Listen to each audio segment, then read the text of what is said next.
Well, good morning, everyone, and welcome to USSA Congress 2015. To kick things off today, it's my pleasure to introduce the President and CEO of the USSA, Tiger Shah. Tiger?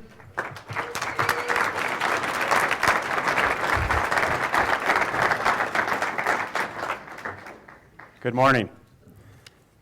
This winter on January 8th, we suffered a terrible tragedy and lost two of our athletes, Ronnie Burlack and Bryce Astle, to an avalanche in Solden, Austria, and I'd like to observe a moment of silence in their honor, if we could.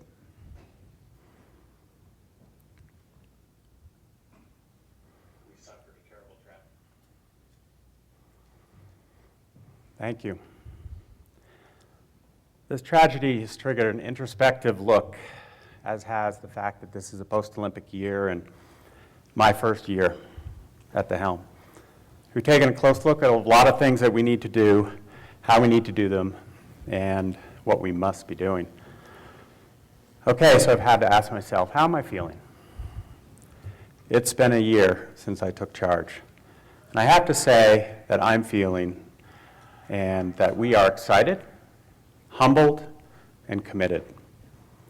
Excited by our performances, accomplishments, results, and our prospects. We're humbled by your dedication to this organization, our sports, and the athletes. By the athletes themselves, their efforts and their lives devoted to their craft. We're humbled by what we have learned from you, and we are humbled by what we've learned from our mistakes. We're also committed to more outreach, committed to listening, committed to changing and evolving as we shape to match our collective needs. How do we get better? Well, why am I so excited? 22 World Championship medals in our sports, across all of our sports, 15 junior World Championship medals, 8 season titles. It's been amazing. 83% of all the women's half-pipe snowboard podiums, 30 total. X Games, gold medals, Lindsay, Chloe, Danny. Kelly won it all, her 8th Burton US Open title, TTR half-pipe title, Grand Prix title. 50% of free skiing medals at X Games, 50%. Titles in World Championships, gold medals, Nick, Maddie, Ryan, Gus, David, McRae, and Devin. We won 3 of 4 World Cup titles in freestyle. Hannah won gold medal at the World Championships, 46 record World Cup wins, and of course Kylie and Mac in aerials. Absolutely amazing. We won double medals at the World's Nordic Cross Country Championships in the 10K women's, Caitlin and Jessie. Incredible event. They certainly took advantage of that day. Their staff, their techs, their coaches seized that moment and came home with 2 medals. Liz with her 5th in the Tour de Ski and her first World Cup podium, all started by our cross-country star, Keegan. You know, this winter was an amazing year on our cross-country team. I've spent a couple of different weeks or so with the team during this year and last year. And I've got to say, it's an amazing group. They work so well together, the men and the women, and it's been really incredible the way Keegan has continued to lead the team, even though she's not having a great season, and she wasn't coming into World Championships. Yet she continues to lead that team and show everybody that they can do it. And her teammates stepped up and certainly did do it. So hats off to Keegan. It's a little bit like the Waltons. I don't know how many of you are in this room who are old enough. Good night, John Boy. Nordic combined, Taylor with his podium at Sapporo and his brother Brian with his 5th in the World Championships. Jumping, Sarah's back on the podium, Nita's right behind her. And our own Alpine World Championships here in Vail. Gold medals, Michaela, Ted, his 3rd straight. Medals by Lindsay, Travis, and Steve, only 400s behind that far from a medal. You know, Vail was an amazing event. Vail Valley Foundation, Vail Resorts put on quite a show. $58 million production. We were partners with them, members of the organizing committee, but they're the ones that got it done. And it was absolutely amazing to see the community rise to that occasion. 2,200 volunteers involved. The number of hours of TV coverage, 17, 18 hours of TV coverage.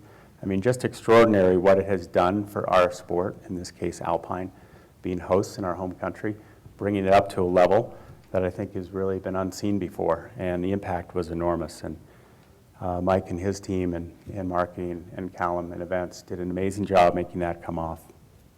We hosted a lot of people there too. Tricia and her team did a fantastic job with more than 100 people coming through who are our guests, our donors, our supporters. World Cup titles in Alpine this year, of course, Lindsay, Michaela, also winning medals at Junior Worlds, Paula, AJ. And of course, the record-breaking wins of Lindsay, 69 wins and a record 19 Crystal Globes, absolutely stunning. As I said, I managed to get around. I'm lucky enough to get around a little bit here and there, and was able to be at Hannah's gold medal in Kreisberg.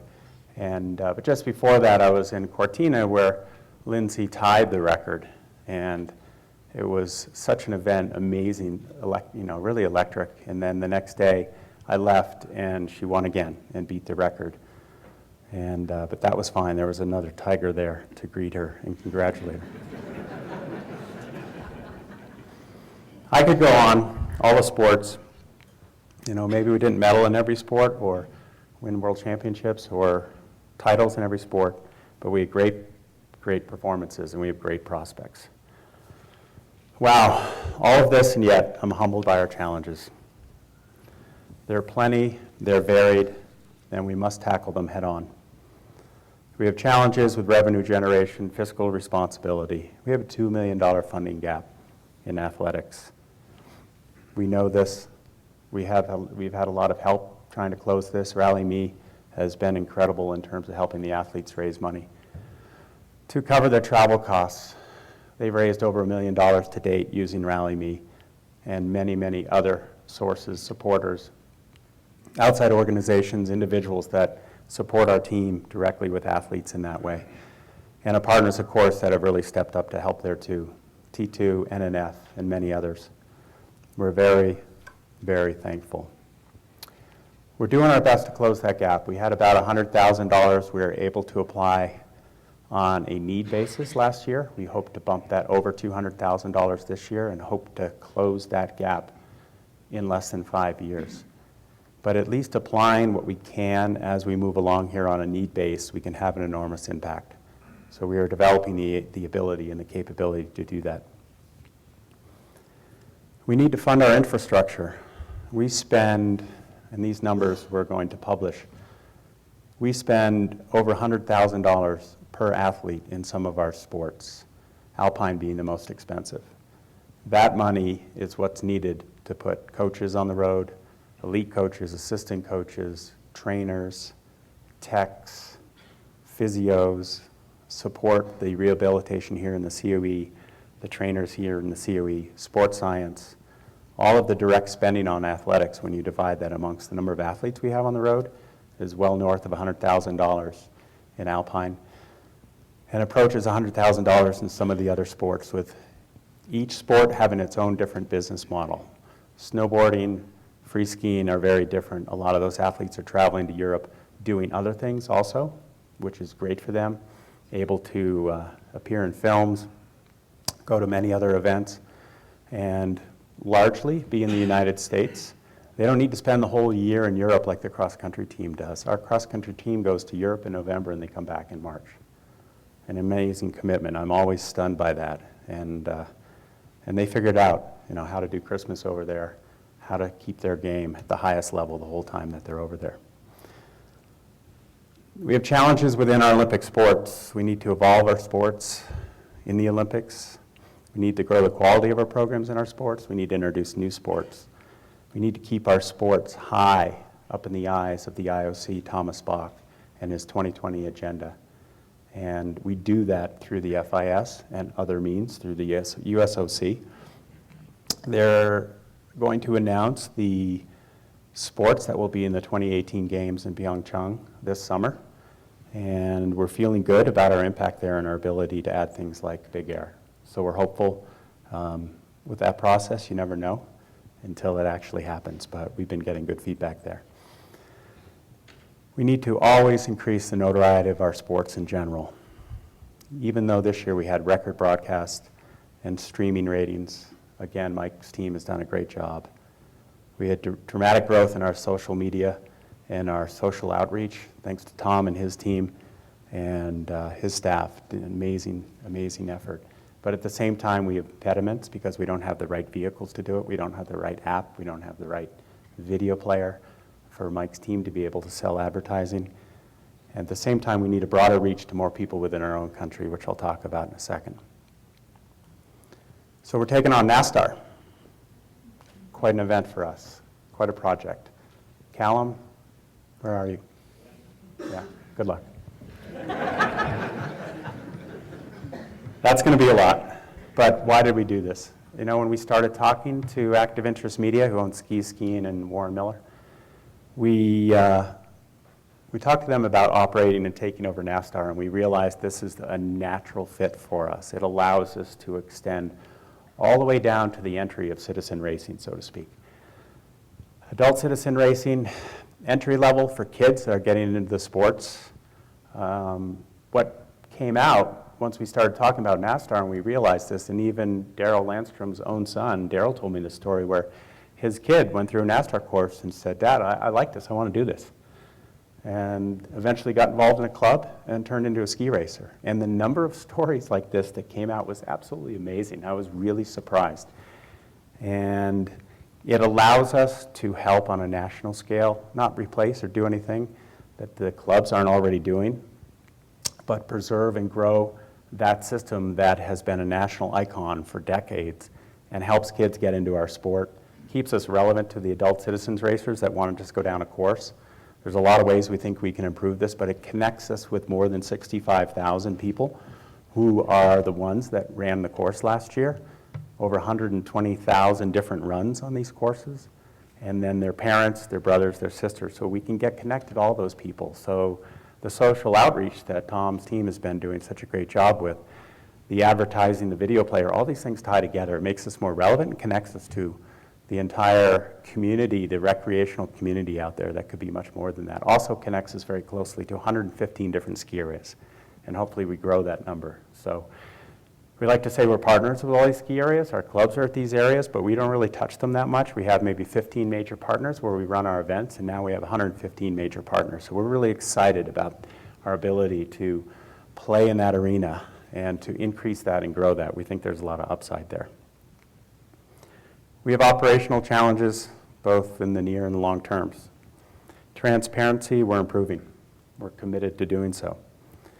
That includes financial transparency, our sport allocation models, the strategic planning committee that once met in 2010 and then just re-met for the last 9 months has redone our sport allocation model and made it a lot clearer, which Luke and I can use for guidance for making sport allocation decisions. At the same time, we've made changes in funding where Tricia's team now is able to take direct restricted gifts. So in other words, somebody can give directly to a team. That was not possible a couple of years ago. They've done an amazing job enabling that. Cross country has been a huge beneficiary of that, as have many of our sports. The Utah Olympic Park jumps are a great example of Tricia's major gift officer team working directly with individuals to directly fund projects and parts of our team. So that's made a big difference. We're also taking a good look at our mission, our goals, and our values. We want to broaden our mission to really incorporate and reflect the true nature of this organization and all of the areas in which we're involved, responsible, and we think we need to do a very good job. Our values are a big part of that. I encourage all of you to participate. They're out here in the lobby. We'll bring them over to the office next week for employees, but we want people to write on those and tell us what's important to you. What are the values that you abide by? What are the values that drive you, that drive your passion? Please help us with this. Operational transparency in choosing our teams, and also membership and the benefits of being part of the USSA. We've been trying to grow this, so it's a two-sided coin.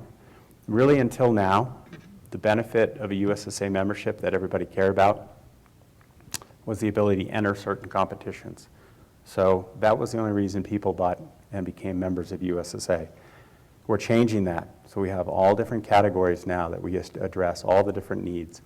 And the benefits, the participant accident insurance, the Global Rescue USSA hotline, if you're injured or ill while traveling, the awards program, which we're trying to grow, and other aspects of membership that we are improving that makes this $15 entry-level membership, we think, a no-brainer.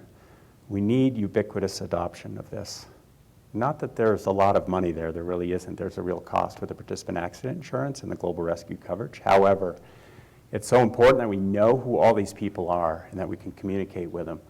So just in Alpine alone, if you look at the pyramid, U14s and down, some states, some divisions, the U14s aren't members at all. So we don't even know who they are. We can't even communicate with them. We can't even tell them about, the great athletes on our teams and how they've been doing. And, give them updates as well as give them insight to our sport and all of our sports. And so there's probably 10, 20,000 athletes there alone. Cross country is the same situation, even lower adoption, only about 1,000 cross country USSA members in the United States.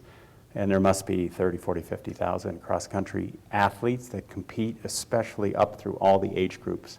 Less so in Alpine and some of the other sports, but it's huge in cross country, of course, in the masters level and older ages.